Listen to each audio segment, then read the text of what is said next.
This programme offers 3 different ways to engage with a Sherlock Holmes short story. In Part 1, author Philip Ridley shares his passion for Sherlock Holmes as a reader and as a writer. In Part 2, guide Corinna Marlowe gives us a flavour of life in Holmes's London.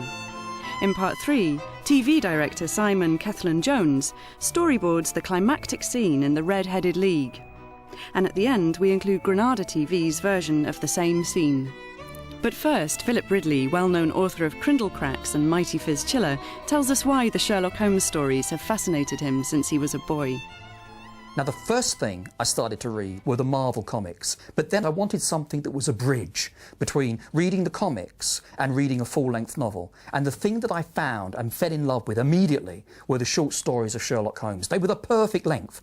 I had called upon my friend, Mr. Sherlock Holmes, one day in the autumn of last year, and found him in deep conversation with a very stout, florid-faced, elderly gentleman with fiery red hair. I didn't know Victorian London. I didn't know half the words that he was referring to, but it was like science fiction. I could grab a dictionary and I could investigate this world like it was a completely new territory. To the Red-Headed League. On account of the bequest of the late Ezekiah Hopkins of Lebanon, Pennsylvania, USA, there is now another vacancy open. In a way, the language of the short stories worked on me like poetry works on me. It created feelings inside me, and it was the feelings that were important. He curled himself up in his chair, with his thin knees drawn up to his hawk-like nose, and there he sat with his eyes closed and his black clay pipe thrusting out like the bill of some strange bird. The Sherlock Holmes stories follow a convention, which I suppose you could say is the convention of classic detective fiction. And that convention is a kind of 3-act structure. Act 1, somebody comes in to Sherlock Holmes and says, "I'm sorry, Mr. Holmes, I've got this puzzle. This is it. Can you tell me what's going on?" Mr. Jabez Wilson here has been good enough to call upon me this morning and to begin a narrative which promises to be one of the most singular which I have listened to for some time. Act 2 is that Holmes goes out and does a bit of investigating, usually with Watson hanging along and holding things up. We travelled by the Underground as far as Aldersgate, and a short walk took us to Saxe Coburg Square, the scene of the singular story which we had listened to in the morning. Act 3 is that Holmes settles down and says, "All is revealed, this is the answer to the puzzle." And how could you tell that they would make their attempt tonight? I asked. Well, when they closed their league offices, that was a sign that they cared no longer about Mr. Jabez Wilson's presence. Holmes represents the new. He is heading the way into the 20th century, forensic science, logic. Holmes fell upon his knees upon the floor, and with the lantern and a magnifying lens, began to examine minutely the cracks between the stones. Watson, on the other hand, is looking back. Watson's looking back longingly into fog, into mystery, into the potential for ghosts. There's lots of modern equivalents in this relationship between Holmes and Watson. In Star Trek, you see it between Captain Kirk and Spock. Spock is Holmes. You reasoned it out beautifully, I exclaimed in unfeigned admiration. It is so long a chain, and yet every link rings true. It saved me from ennui, he answered, yawning. The stories of Sherlock Holmes are written in the first person singular, which means that we are seeing everything through the eyes of Dr. Watson. It's like when you do one of those drawings when you're joining up the dots, and you sometimes join them up correctly, but usually, because they've been given to you in a certain way, you join them incorrectly. I had seen what he had seen, and yet from his words it was evident that he saw clearly not only what had happened, but what was about to happen. Even though we say that the Sherlock Holmes short stories are detective novels, the real detective work goes into what we find out about Sherlock Holmes. He is the most intriguing thing about these short stories. It's like gradually peeling away layer and layer of an onion. And that is the magic of Arthur Conan Doyle. He is the quintessential, the perfect storyteller. So what was the world of Sherlock Holmes like, and how does it compare with today? Original London Walks guide Corinna Marlowe gives us a brief insight into Victorian London. So here we are in the Strand, very busy nowadays and just as busy in Sherlock Holmes's time. Nowadays you can see that the street is clogged up with cars, taxis and buses, and in Sherlock Holmes's day there would have been buses as well, but pulled by horses, and the hackney carriages and cabs would have been horse-drawn too. So the streets would have been very noisy with the wheels going on the cobbles. the streets would be full of mud and dung, and little street sweeper boys would come to sweep the street clean. Nowadays, of course, we all have mobile phones to talk to each other and the internet to send emails. In Sherlock Holmes's day, lots of Sherlock Holmes's clients get in touch with him by sending him a telegram. Or you might even hire a messenger boy to take a letter to the other side of town. So now we step towards the gaslit alleys of Victorian London.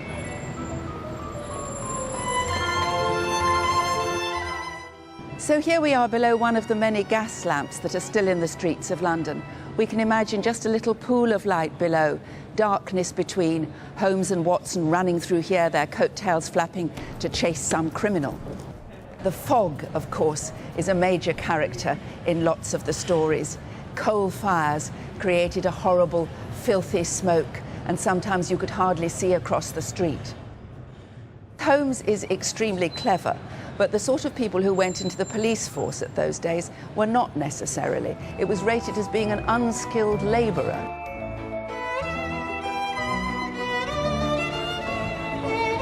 So here we are at Rule's Restaurant, the oldest restaurant in London. In Sherlock Holmes's day, the upper classes would have eaten here, perhaps the well-off middle classes, and if you were a clerk, you might come here for a special occasion with your best girl.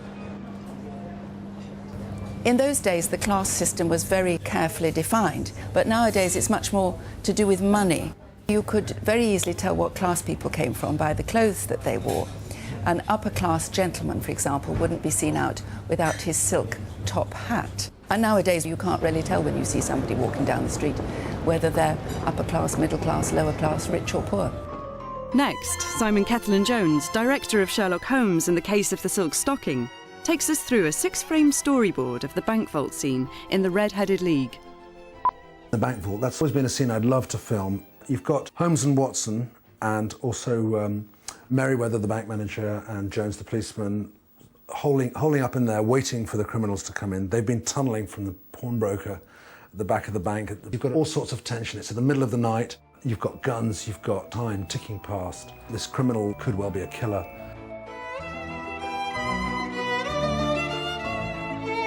I placed my revolver cocked upon the top of the wooden case behind which I crouched. Holmes shot the slide across the front of his lantern and left us in pitch darkness. All right, well, let's do the storyboard. I am really bad at drawing, and in fact, that doesn't matter at all because it's not how these pictures look, it's really what the pictures are that you can see in your head. Okay, so the first shot is the sort of wide shot, showing the geography, showing where our characters are, and maybe getting a sense of what kind of location this is. The boxes of money. Holmes here with his hat, and there's Watson. The story says it's very, very dark, and of course, you must be loyal to the story when you do these things, but you can take little bits of license as well because you need to see what's going on. Then you want a bit of lighting, so what I'd do is I'd do a sort of funny little window up here maybe, and you've got some light that comes in through there just to give a gloomy sense. Then I'd have some tense music, gloomy lighting, and very still.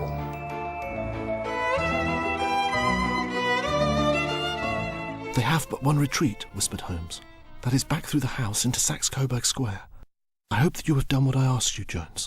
The second and third pictures for me would be there to establish the characters, and the second one would be a shot of Holmes and Watson. So the second shot here, that is very, very big close-up of Sherlock Holmes, so we can see into his face. And in the background you've got Dr. Watson here, not quite as big in frame because he's less important than Holmes, but he is very important. He's there with his gun, ready to save the situation if required.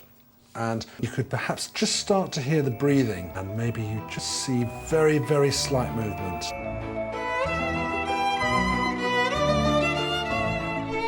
My hearing was so acute that I could not only hear the gentle breathing of my companions, but I could distinguish the deeper, heavier in-breath of the bulky Jones.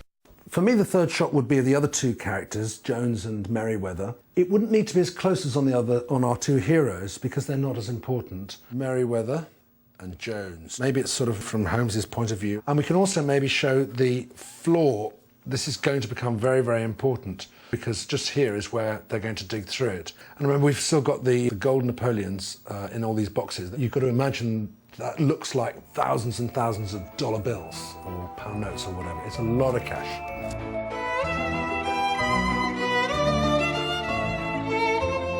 From my position, I could look over the case in the direction of the floor. Suddenly, my eyes caught the glint of a light. If you've set things up now, it's time to deliver. And so the fourth shot needs to be, okay guys, something's really happening now. What I'd do is I'd have quite a big close-up of the stone floor, and it just looks like a completely boring shot until suddenly you hear this scratching sound and you see a little chink of light, and that finger of light runs along the mortar, and then it ends up being really, really bright.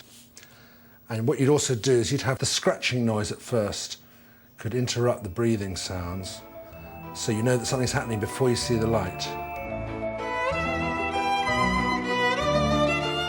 With a rending, tearing sound, one of the broad white stones turned over upon its side.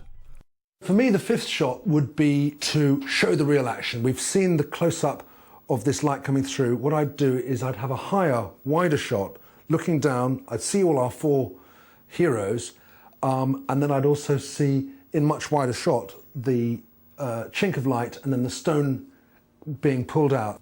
That's Holmes here, and then you've got our other guys there. It starts off still and quiet, and suddenly the stone gets pulled away and we see John Clay starting to scramble through the tiny hole, and that's where the light blazes up and should look very dramatic.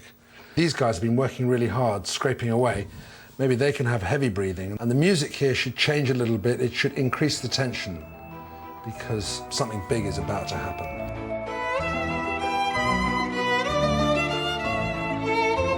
In another instant, he stood at the side of the hole and was hauling after him a companion, lithe and small like himself, with a pale face and a shock of very red hair.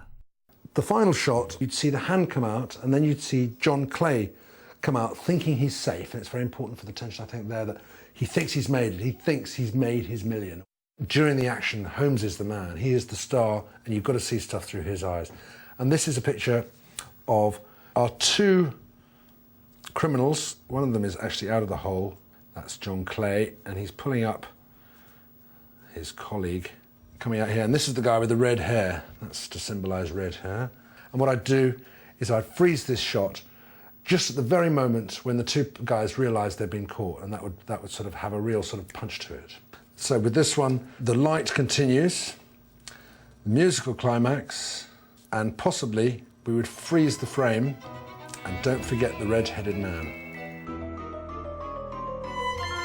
And here is the same scene from Granada TV's version of the Red-Headed League, starring Jeremy Brett as Holmes.